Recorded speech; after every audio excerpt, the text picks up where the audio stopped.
And I thought I'd go and have a look at Jewish literature to see what they say about their origins.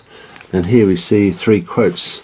And the first is in the 1925 Jewish Encyclopedia, which says that Esau, Edom, is modern Jewry. And of course this is contrary to what most people believe today, which is that the Jews are God's chosen people because they are the Israelites. But here the Jewish literature is saying that they are actually from the tribe of Edom, not the tribe of Israel. In the Jewish Almanac in 1980 it says, strictly speaking, it is incorrect to call an ancient Israelite a Jew or to call a contemporary Jew an Israelite or Hebrew. And that's because, truthfully speaking, they are not the Hebrews or Israelites, they are really the Edomites. And also we see here in the Encyclopedia Judaica that Edomite Jews began to call themselves Hebrews and Israelites in 1860. All right, Shalom. Giving all praise, honor, and glory to Yahweh Bahasham, Yahweh Shai Bahasham, Rakakwadash. Double honors to the apostles and elders of Great Millstone who taught me this truth. And double salutations to all you Akim out there laboring, the house of David, the elect, that's pushing this word with all truth, righteousness, and sincerity. Shalom to you, brothers, and shalom to the elect. I'm back with another quick lesson through the Holy Spirit, the Rakakwadash. And in this lesson, I wanted to briefly speak about the Balfour Declaration and the man-made creation of the so-called Ish state. Okay, because right now in these last days, the idea of these people being the chosen people of the Lord is constantly being questioned and exposed all over the world. Okay, especially right now with these wars going on in the so-called Middle East and also in the land of Israel. Okay, so basically, these 1948ers, these small hats, are the biblical Edomites. Okay, and they can no longer run from their true identity. You see, let's get that in Obadiah. This is Obadiah 1 and 6. And it reads, it says, how are the things of Esau searched out? How are his hidden things sought up? Yeah, everything is being exposed, as the scriptures told us. You know, things that were hidden would no longer remain hidden, you know, roughly paraphrasing. Okay, so all of Esau's lies, all of his devices, him being the chosen people, the land of Israel belonging to them, all of that's being searched out. It's being questioned, it's being scrutinized, it's being exposed, man. And ultimately, the exposure of the Edomite is what's leading to his demise, man. You see? Jeremiah chapter 49, verse 10, it says, but I have made Esau bare. I have uncovered his secret places, right? Everything is being, you know, brought to light on this devil. You see? Basically, his narrative is not adding up, you know? I have uncovered his secret places, and he shall not be able to hide himself, right? He ran around the earth calling himself white, you know, European, French, Spanish. No, he's the Edomite. Okay? You're not the chosen people, and the land damn sure don't belong to you. Okay? And that's no longer being hidden anymore. You know, this is common knowledge nowadays, you know? It says he should not be able to hide himself. His seed is spoiled, and his brethren and his neighbors, and he is not. And all of that, and all of this exposure is ultimately, you know, leading to this. All right, bringing this back out. This is from 2019. Okay, the headline reads, it says, death of free speech. Criticizing Israel will land you in prison. And this is what it's about, man. Okay, especially right now, you got these wars going on in the land of Israel. All right. And Esau is going to utilize this thing to really play on that victim card, to really push that you know what. OK. And it's been getting to this point, the decrees, the laws that are being put in place, the regulation of the internet, you know, the narrative of misinformation, disinformation. You know, we got to control what's circulating on the internet. You know, all of these, you know, the ADL, you know, these small hats banding together to come against these social media platforms that are promoting, you know, what they call the you know what. Okay, so Esau's ready to take it there, you know. Just reading this real quick. It says, I write about America's wars and the primary objective of those illegal and immoral wars, which you see what's going on now, to make Israel the hegemon of the Middle East, along with Saudi Arabia. All U.S. foreign policy in that region centers around those two nations, right? The point here, it says the following may soon be classified as hate speech and anti-you-know-what, as increasingly criticism of the Ish state and its Zionist political ideology are considered crimes. You see that? So Esau, he's taking it there. This is back in 2019. And we see what's came into fruition from that point. All right, the hate speech laws, the pushing of misinformation, and removing anybody that comes against the narrative of these people. You'll get counseled. All right, and he's ready to put you in prison. Okay. Isaiah 59 and 15, and it reads. It says, yea, truth faileth, and he that departeth from evil maketh himself a prey. All right. The fact that we're speaking this truth, that we have the true living testimony, Yahweh Hashem Yahushua, this doctrine. All right. We're going to be public enemy number one. All right. Because Esau, he knows who has the truth. He knows who the true prophets of the Lord are. It says, in the Lord, Yahweh Hashem Yahushua saw it, and it displeased him that there was no judgment, man. So Esau, he's ready to roll pursuant to Revelation 12 and 12. That great wrath. That red dragon ready to wage war against the woman, as the scripture's going to. Right?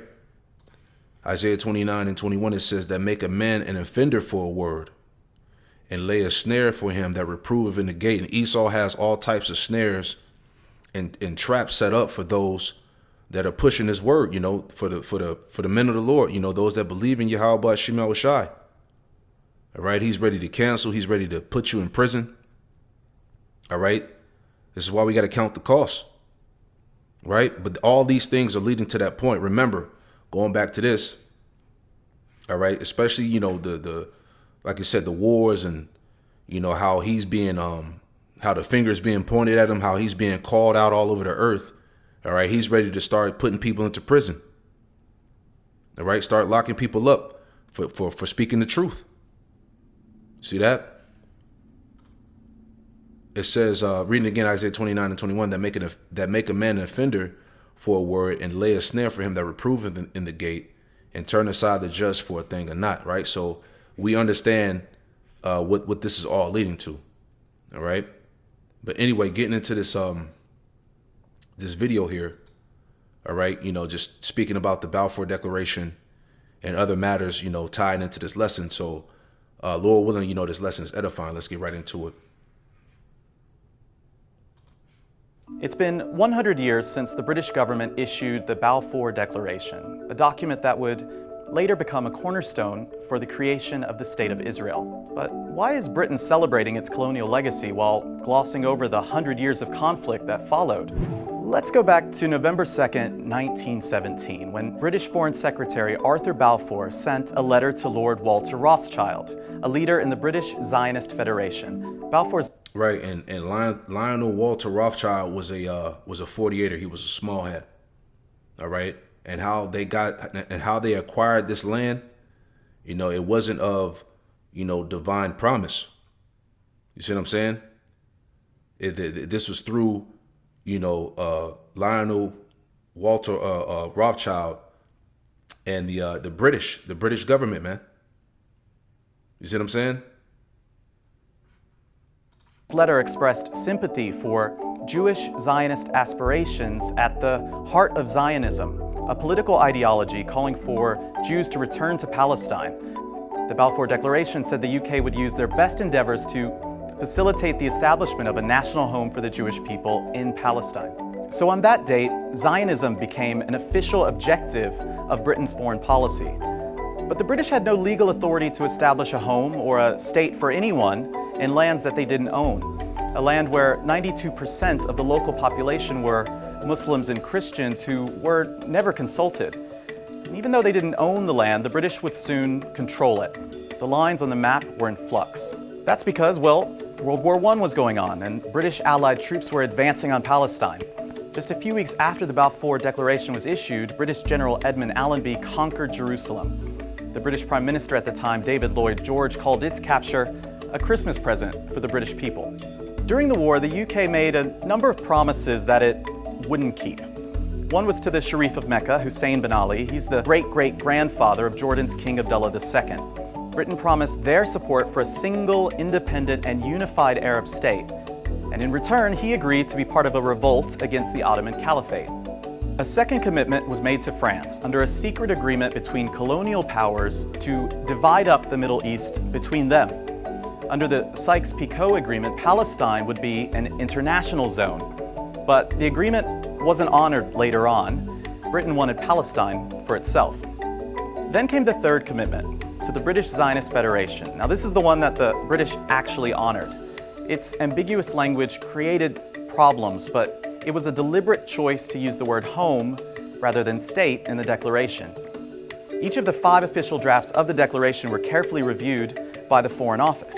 The Zionist project in Palestine was one way for the British government to resolve the problem of growing anti-Semitism in Europe.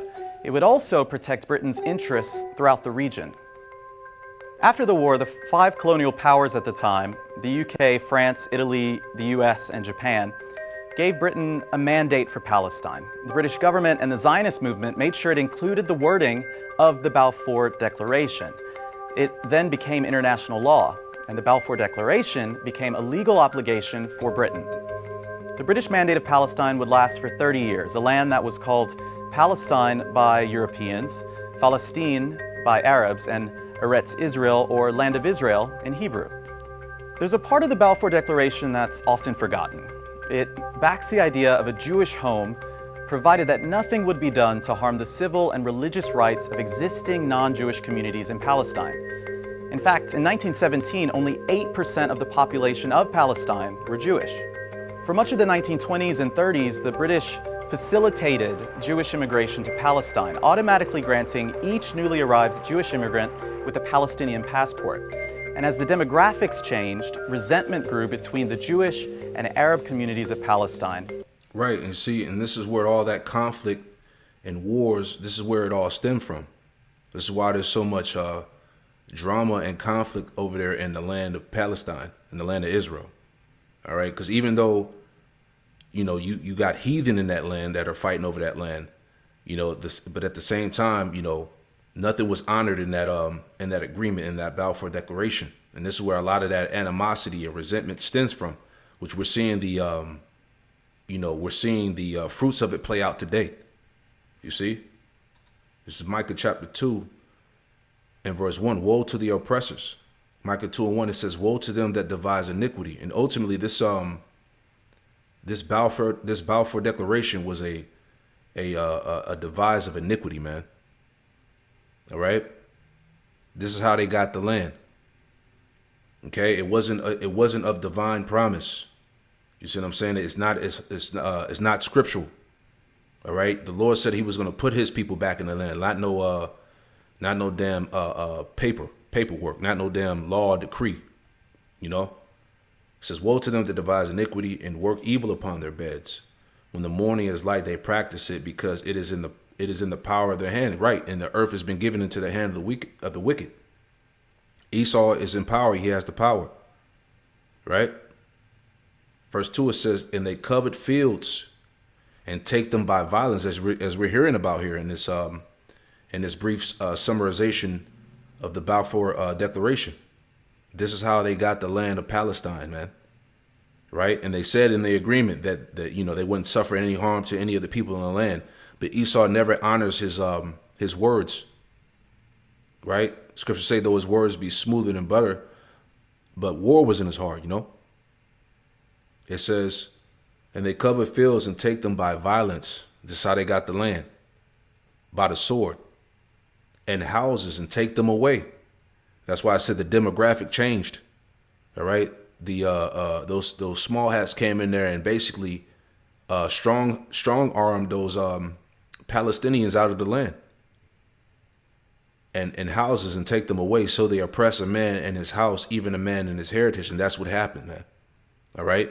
That's what's continuing to go on to this very day. Right. That's why this holy war is going on over there, man. But the Lord is allowing this to happen because ultimately the Lord is going to purge these heathen out of the land. You know, verse 3 says, therefore, thus saith the Lord, Yahweh Shema Shai, behold, against this family do I devise an evil, which you should not remove your necks, as we talked about, man. All right. Esau, he can't run no more. OK, now he has to deal with the finger being pointed at him. OK, it says, neither shall you go haughtily, for this time is evil. And that day shall one take up a parable against you and lament with a doleful lamentation. And that's why we say that as you see right now, that the whole earth is pretty much crying out against Esau, man, against these devils, these oppressors. It says, and say, we be utterly spoiled. He have changed the portion of my people. How have you removed it from me? Turning away, he have divided our fields, you see? So, hey, this is all prophecy, man. Right? Let's go back. And towards their occupiers, the British. Hold on, one more. Psalms 49 and 11, it says, their inward thought is that their houses shall continue forever, and their dwelling places to all generations. They call their lands after their own names. This is what Esau does. He conquers lands. You know, he names them after their own names. Right? When Britain decided to leave in May of 1948, the Zionist paramilitary army was ready with a plan to colonize all of historic Palestine. We're talking about a large-scale ethnic cleansing. More than 700,000 local Palestinians were kicked out of their ancestral homes. Hundreds of Arab villages were razed to the ground, and 15,000 Palestinians were killed that year in several massacres. All this happened while tens of thousands of British soldiers were still in Palestine. Zionists declared their own state on May 14, 1948, and began the process of wiping the word Palestine off the map and deleting it from the historic record. And that continues to this day. 12 million descendants of those indigenous Palestinians refer to Israel's violent birth as al-Nakba, or the catastrophe. The catastrophe, man, you devils. And see, and that's why the president, what was his name? Gamal Nasir, you know, I know I'm beating it up, but he said his quote was, there will never be any peace in Palestine because the Jews left black and came back white. You see? So this is where it all stems from. And every year when Israelis celebrate their state, Palestinians mark the systematic destruction of their society. So, British celebrations of the Balfour Declaration are as problematic as the declaration itself. The British government is proud of its colonial legacy, even though it opened Pandora's box, putting in motion events that would lead to future wars between its allies. And while celebrating this British declaration, Israel cannot escape its own colonial past, which continues to the present. Palestinians and Arabs call the Balfour Declaration one of the most shameful documents ever created by a colonial power.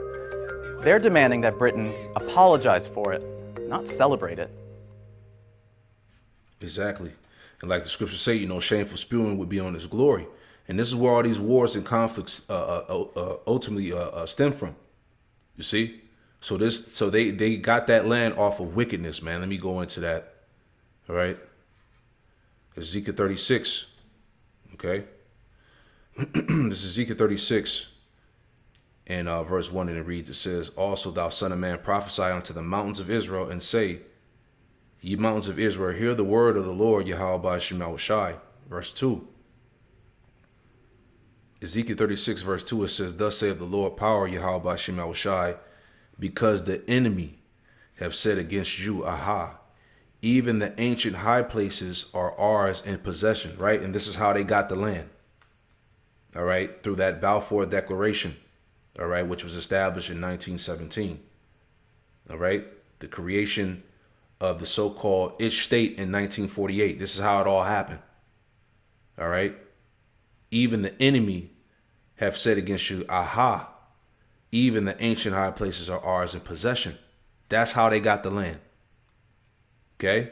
Verse 3, it says, therefore prophesy and say, thus saith the Lord power, Yahweh Shema Shai, because they have made you desolate and swallowed you up on every side, that you might be a possession unto the residue of the heathen, and you are taken up in the lips of talkers, and are an infamy of the people. Right?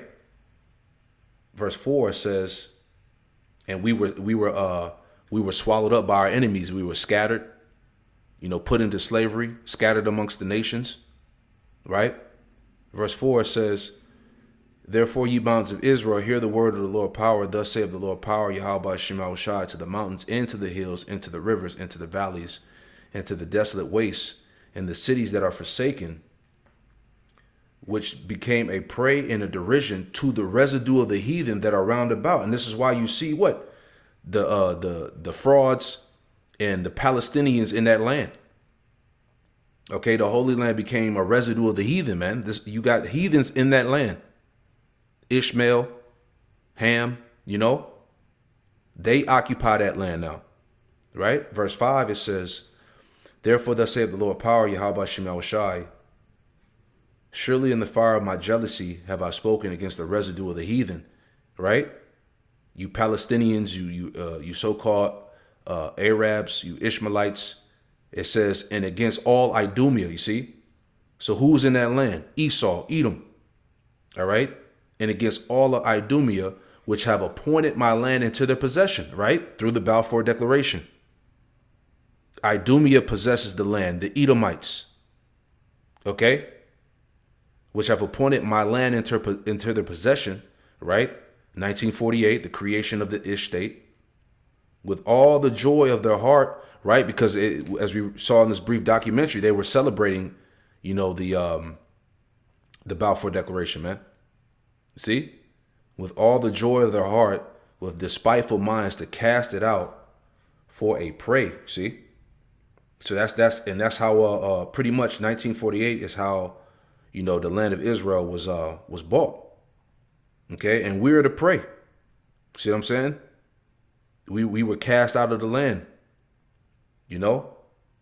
Verse 6, prophesy therefore concerning the land of Israel, and say unto the mountains, into the hills, into the rivers, into the valleys, thus saith the Lord power, Yahweh Shema Shai, behold, I have spoken in my jealousy and in my fury, because you borne the shame of the heathen. All right, going into pretty much the curses, man.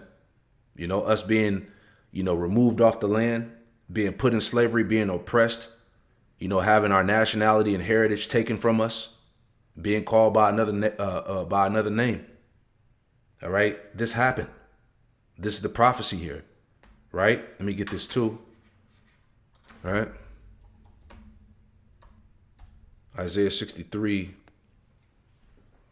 right?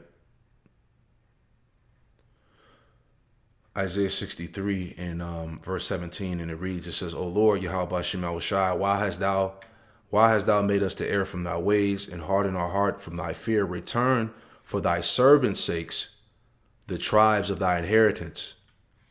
The people of thy holiness have possessed it but a little while. Exactly. All right. You had you had 40 years of rulership with King David and 40 years of rulership with King Solomon, right? And and that was it. It says our adversaries have trodden down thy sanctuary, man, going back to like 70 AD, Roman persecution or whatnot. The point, it says, we are thine, thou never bearest rule over them, right? The imposters. They were not called by thy name. These people are not the biblical Israelites. All right. And that's what's being sought up. That's what's being found out. All right. Let me make a point on that too. Wisdom of Solomon. Okay. Wisdom of Solomon. I'm going to get straight to the point. Wisdom of Solomon 2 and verse 12, and this is dealing with the mindset of the wicked. All right. It says, Wisdom of Solomon 2:12, it says, therefore let us lie in wait for the righteous, because he is not for our turn, and he is clean contrary to our doings. He upbraideth us with our offending the law, and objective to our infamy, the transgressions of our education. Verse 13, he professeth to have the knowledge of Yahweh Shema Shai, and he calleth himself the child of the Lord, Yahweh Shema Shai. Exactly, and that's what Isaiah, let's get that. Isaiah 44. All right, going into what? The awakening, man. Okay. It's Isaiah 44:3, and it reads, it says, for I will pour water upon him that is thirsty, and floods upon the dry ground. I will pour my spirit upon thy seed, and my blessings upon thy offspring. This is dealing with the offspring of the elect who are being raised up in these last days. Right? It says, and they shall spring up among the grass as willows by the watercourses. This is why you see camps all over the planet Earth. All right, proclaiming Israel. Right? Verse 5, one shall say that I am the Lord's, Yahweh Shema Shai, and another shall call himself by the name of Jacob, and another shall subscribe with his hand unto the Lord, Yahweh Shema Shai, and surname himself by the name of Israel. This is prophecy, man. The true Israelites are standing back up upon their feet. Okay, the breath entered into them, and they stood back upon their feet, and great fear fell upon them that saw them. Right? Wisdom of Solomon 2:13 again, it says, he professed to have the knowledge of Yahweh Shema Shai, and he calleth himself the child of the Lord. He was made to reprove our thoughts, right? Like the scriptures tell us in Psalm 51, right? The Lord is setting his men in order right before their eyes, right? Psalms 51, Salakia. Quick precept. Psalms 51 and 20. I'm sorry, not Psalms 51, Psalms 50 and 21. Right? This is Psalms 50 and 21, and it reads, it says, these things thou hast done, and I kept silence, right? Because these devils thought that the Lord was with them. Right? And I kept silence. Thou thoughtest that I was altogether such as one as thyself. Exactly. Right? The point, but I will reprove thee. All right? The Lord has raised up the prophets to reprove Esau right in his face. Wisdom of Solomon, the 5th chapter. All right. The righteous would stand in great boldness before the face of such that afflicted them. Okay. But I will reprove thee and set them in order before thy eyes. And this is why you see the standard being lifted up. All right. The raising up of the true prophets of Yahweh Shema Shai with the testimony that's bringing Esau down, man. Right. Obadiah. Last verse. Obadiah 1:21, it says, and Savior shall come up on Mount Zion, and that's the prophets, to judge the mount of Esau. See, the government, the power structure of Esau is being judged, right? And it started with what? The raising up of the true men of the Lord, the true prophets of Yahweh Shema Shai. And the Savior shall come up on Mount Zion to judge the mount of Esau, and the kingdom shall be the Lord's, Yahweh Shema Shai. And that's the message. All right, that we're in that time of what? Of that transition of power, man. All right, Esau is the end of the world, and Jacob is the beginning of it that followeth. See, going back, Wisdom of Solomon 2:15, it says, he is grievous unto us even to behold. Yeah, the sight of us, man. All right, the fact that you know, Isaiah 13 verses 1 and 2.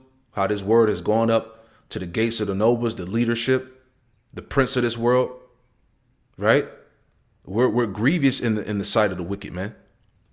You know, he is grievous unto us even to behold, for his life is not like other men's. His ways are of another fashion, because we are the true people of the Lord. The point, verse 16, we are esteemed of him as counterfeits, right? Frauds. Okay? You're not the people, nor does the land belong to you. We are esteemed of him as counterfeits. He abstaineth for our ways as from filthiness. He pronounceth the end of the just to be blessed. Right? The kingdom of heaven is for Israel. starting with the elect, and maketh his boast that Yahweh Shema Shai is his father. Exactly, man. All these things are happening now, man, via prophecy, man. Baruch, the 2nd chapter, let's get that too. Okay. Where is the small hat fulfilling these prophecies? Answer that question. Okay. All right. This is Baruch chapter 2, verse 29, and it reads, it says, for if you will not hear my voice, surely this very great multitude shall be turned into a small number among the nations where I will scatter them. All right. We were scattered to the four corners of the earth. Verse 30, the point, it says, for I knew they would not hear me, because it is a stiff-necked people, but in the land of their captivities, they shall remember themselves. You see that? And ultimately, as it said, pursuing Ezekiel 37, the Lord, he put the breath back into us, man. All right. He covered us with skin, the sinews, he gave us our heritage, our nationality back. He gave us the truth, man, of who we are pertaining to the scriptures. Right.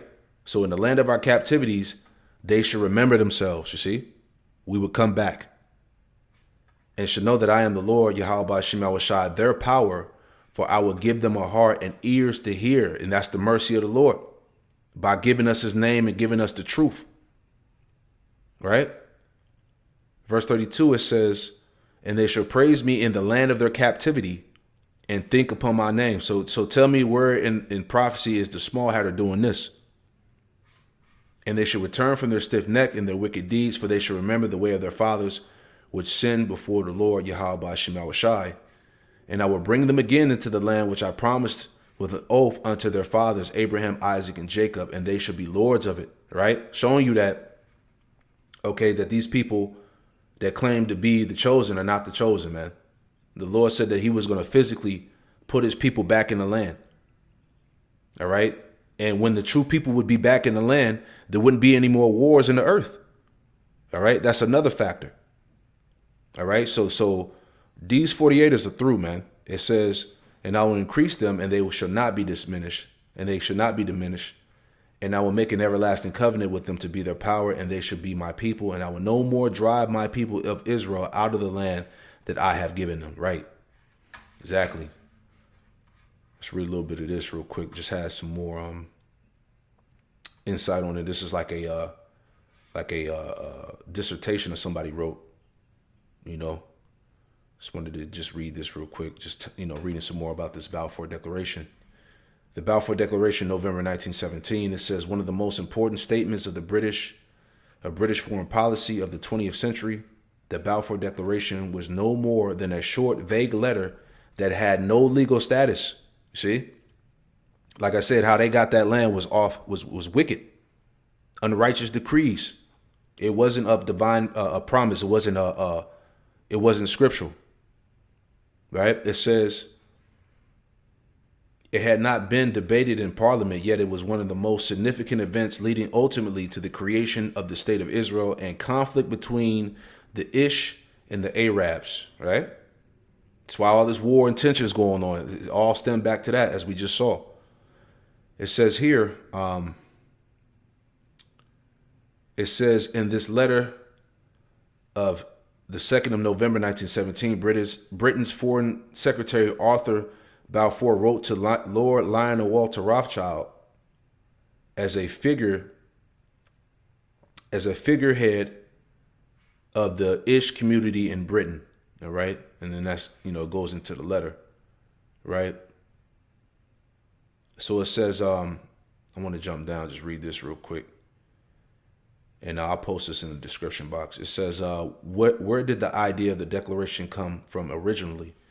It said in 1903, the British government had offered part of East Africa as the Ish people as a homeland and refuge from persecution. This was known as the Uganda scheme. Zionist opinion was split between those who welcomed Uganda as a temporary refuge and those determined to hold out for a homeland in Palestine. The Zionist Congress of 1905 declined Britain's offer. Right? It says, emerging from this cul-de-sac, Zionists continued to lobby for a homeland in Palestine, then part of the Ottoman empire and made significant inroads into British political establishment. All right, and you can read the rest on your own. But let's get these last two scriptures here. This is Isaiah chapter 26 and verse 10, and it reads, it says, "Let favor be shown to the wicked, yet will he not learn righteousness." Right? So as the scriptures say, the spirit that's within him is not upright. Okay? So these people cannot be the chosen people of the Lord, man. It says he will not learn righteousness. Okay? He was created ultimately to be the wicked. Okay? Isaiah 26 and 10 again, it says, let favor be shown to the wicked, yet he will not learn righteousness. In the land of uprightness he will deal unjustly. And that's why Esau has all these wicked laws created that go against the scriptures. All right? These devils don't honor the Bible. All right? They claim to be the chosen. They claim to be Christians. All right? But they don't honor one word in the scriptures. Everything that they push is in opposition of the Bible, of the word of the Lord. It says, and will not behold the majesty of the Lord Yahweh Shema Shai. Right? So they're not going to recognize nor reverence the Lord. Ultimately they don't fear Yahweh Shema Shai, man. So how could these people be the people of the Lord? All right, make it make sense. Psalms 50 and 16, it says, but unto the wicked, Yahweh Shema Shai saith, what hast thou to do to declare my statutes? Right, you walk around with the Torah, the Tanakh, right? But you don't hold up any commandments in the law, right? It says, or that thou shouldest take thy covenant in thy mouth, right? So you have no business even touching the scriptures, yet alone quoting the scriptures, right? Verse 17, seeing thou hatest instruction and castest my words behind thee. Exactly. And that's ultimately the spirit of Esau, man. All right. They're not going to follow the instructions of Yahweh Shema Shai. They're not going to keep the law, statutes, commandments of the Lord, man. Right? Look at the state of the earth. Look at the state of the earth under the rulership of these devils, man. Those that are in power. That's a clear example, man. Right? Here's another one. That one in Job, was it Job 21? Bear with me.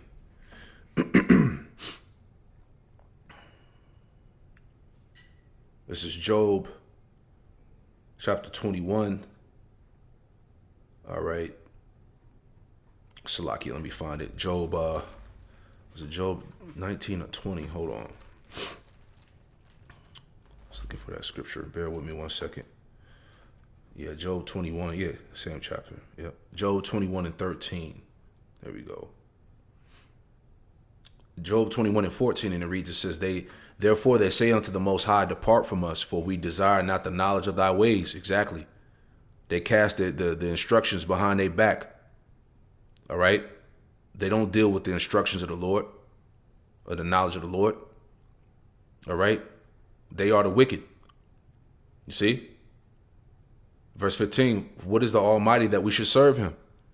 And what profit should we have if we pray unto him? Exactly. So these people, they know that they're not the true biblical Israelites. They know that they're the Edomites, man. Right? They don't fear the Lord. Lo, their good is not in their hand. The counsel of the wicked is far from me. How oft is the candle of the wicked put out? How oft cometh the destruction upon them? Yahweh Shema Shai distribute sorrows in his anger, and those missiles are coming, man. All right, World War III has been enacted, man. We're in the beginning stages, man. Right? It says they are as stubble before the wind, and as chaff the storm carrieth away. Yahweh Shema Shai layeth up his iniquity for his children. He rewardeth him, and he shall know it. His eyes shall see his destruction, and he shall drink of the wrath of the Almighty. Exactly, man. So, that day of reckoning is coming to these devils, man. But that's pretty much the point, man. I pray that this lesson is edifying, man. I just wanted to touch on that. Pray that you were edified. I want to give all praise, honor, and glory to Yahweh Bahasham, Yahweh Shai, Bahasham, Rakakwadash. Double honors to the apostles and elders of Great Millstone who taught me this truth. And double salutation to all you Akim out there laboring. Hey, Shalom.